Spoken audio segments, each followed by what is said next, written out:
Hey, it's Videobob. We're here at Bob's Prop Shop where we build Delorean time machines and all kinds of other cool movie cars. And I wanted to start posting more daily content. Maybe not daily, but more less produced kind of content where we just kind of show you the day-to-day operations of things around here. So no microphones, no special lighting, just raw video right off the phone.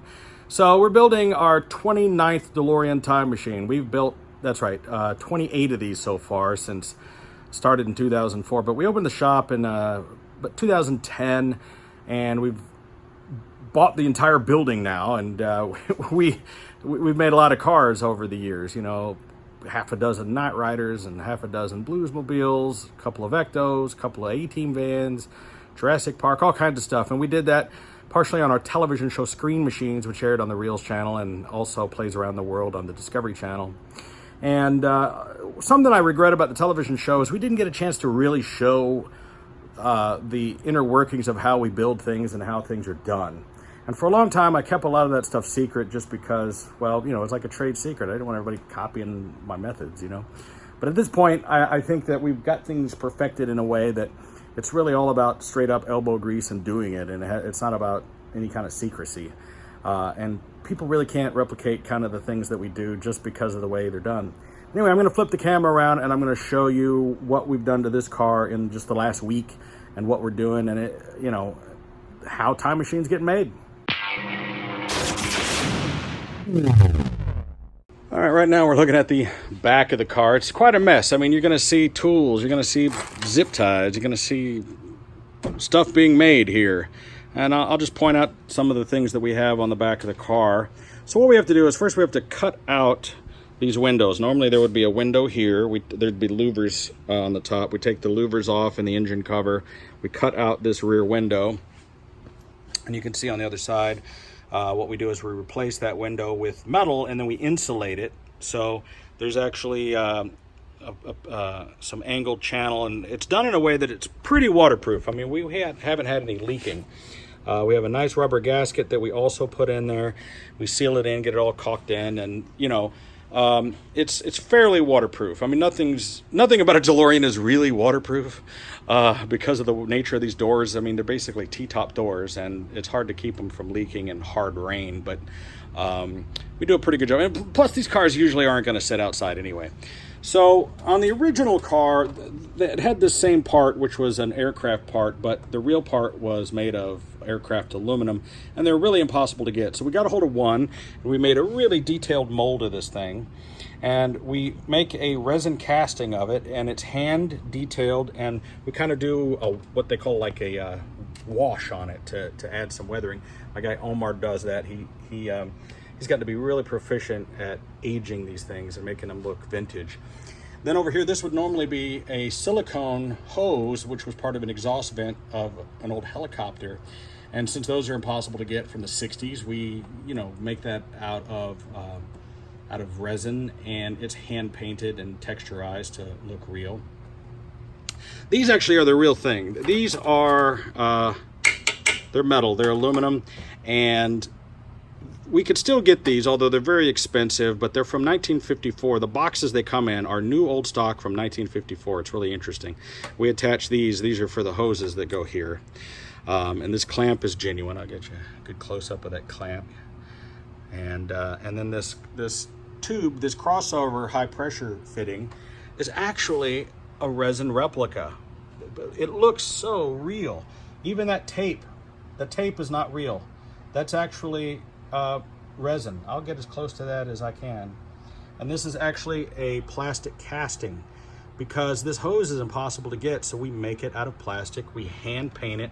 We do a multi-stage process where first it's actually, the whole thing is done in an aluminum powder, and then it's hand painted, and then we put a translucent color on there to make it look slightly anodized, so that when parts chip off like that, you got silver underneath, which makes it look a little bit more real. You don't want it to be perfect and pristine.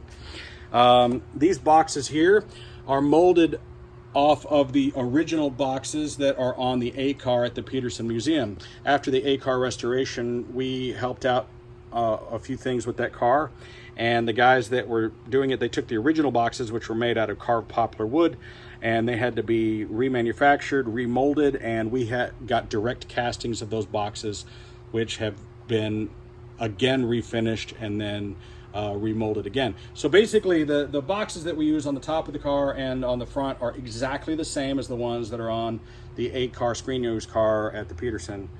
And we remanufacture these old high voltage plugs. You know, we just have to make them. There's no other way to say it. So this is another example of some of the paint texturizing that we do to add age. A lot of people make the mistake of just painting these things black. They're not supposed to be black. They're supposed to be burnt from use.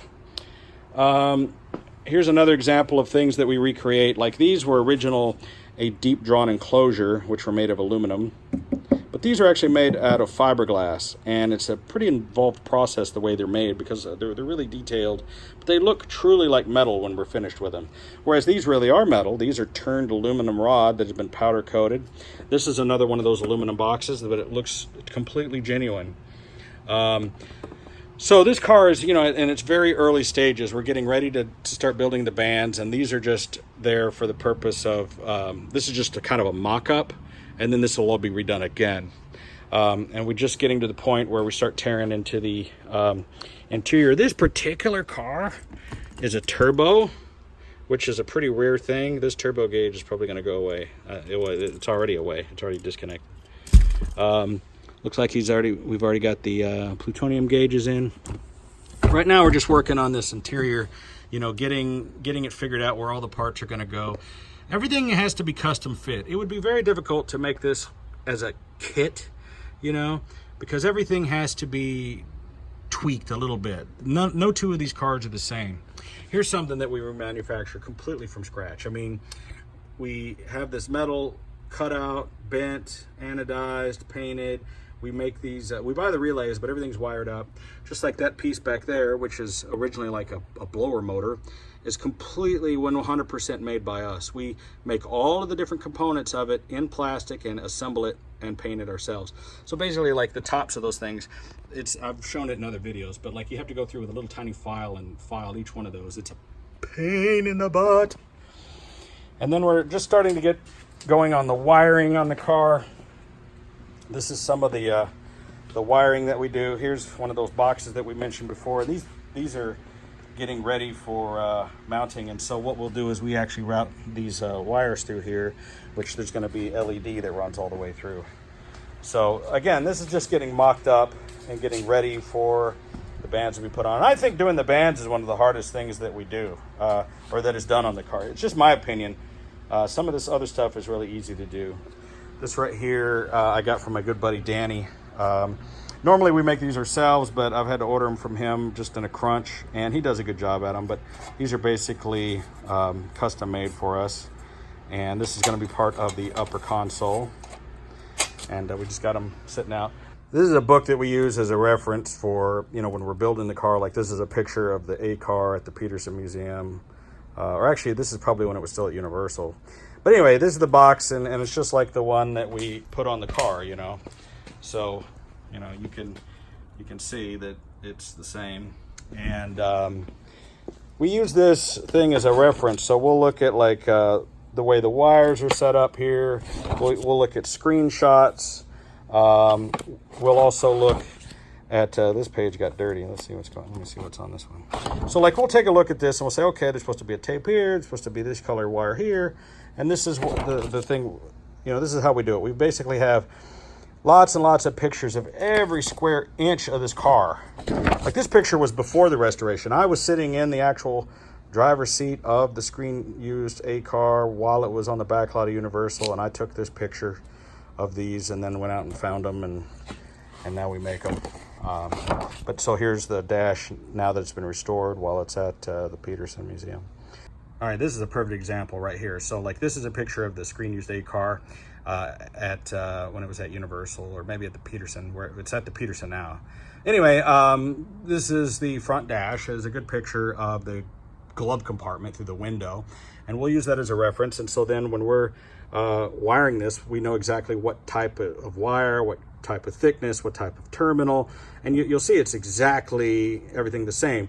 So we haven't tied these cables back yet. We haven't added the zip ties on there yet. That's going to happen, but you can see it's exactly same gauge of wire, same color, same thickness, same positioning, and that's how we build the car, through using reference photos and just copying everything so that it comes out exactly the same. This is just a pile of parts that we're building and prepping, getting ready. You know, we work with some different partners who help us with certain things. We're now having these made for us because, you know, we used to make everything by hand. Now, if we can outsource things, so we've got a company now that does amazing both metal and electronic work. We sent them our original keypad, which was exactly like this one, and now they've recreated it in every way so that it has, I mean, we wanted it to be production quality, like something that would be not just cobbled together, but done in the correct way. And I think we've done that. Like, we found some of these vintage contactors. These things are labeled from like the 50s or 60s or something. Oh yeah, this is made 1960. That's how old. I mean, these are vintage old parts. Some things we have to recreate, like this. This was an old emergency light, and we have to recreate this out of resin just because they're just getting so hard to find, and it doesn't function anyway. A lot of the stuff, some of it functions, some of it doesn't. You know, here's some drive switches we're remanufacturing, you know, the speedometer, and there's just all these little things that we have to do. It takes a long time, and it's taken us 10 years to kind of perfect all of this, but this is how we can build the cars and build them so quickly. We have a lot of stuff made for us. Like, I have these boxes manufactured for me by a metal fabrication place, and then I'll buy these vintage clamps whenever I can find them, and we stock up on parts whenever we can. Like, I have these heat sinks actually made for me. You know, whenever we can find these original parts, we try to hold on to them, and I just have stockpiles of this stuff. This right here, that's the original housing that the Mr. Fusion is made out of. Yeah, so, you know, we have all this kind of stuff, and we keep it in stock so that we can build the cars. All right, well, thanks for tuning in to Time Machine 29 update, and we'll do more of these as the car progresses and show you how things go together, how things are coming along. Just wanted to kind of bring you into the process, and this is what the fans have been asking for. So I hope that you really like this video, and if you want to watch us building DeLorean time machines, you can do that live. We have another channel called Bob's Prop Shop Live, and you can tune in every day and watch our security cameras, and you can kind of watch us working on the cars. But you can also subscribe to the channel, and along with this car and all the other cars that we work with, you can kind of stay tuned with all that. We're going to be doing a bunch of work to that Rolls-Royce Phantom, as well as building a new Ecto 1 and all kinds of cool stuff. So I hope you'll tune in and join this journey with me. I'm Videobob. Thanks for watching. See you on the next video.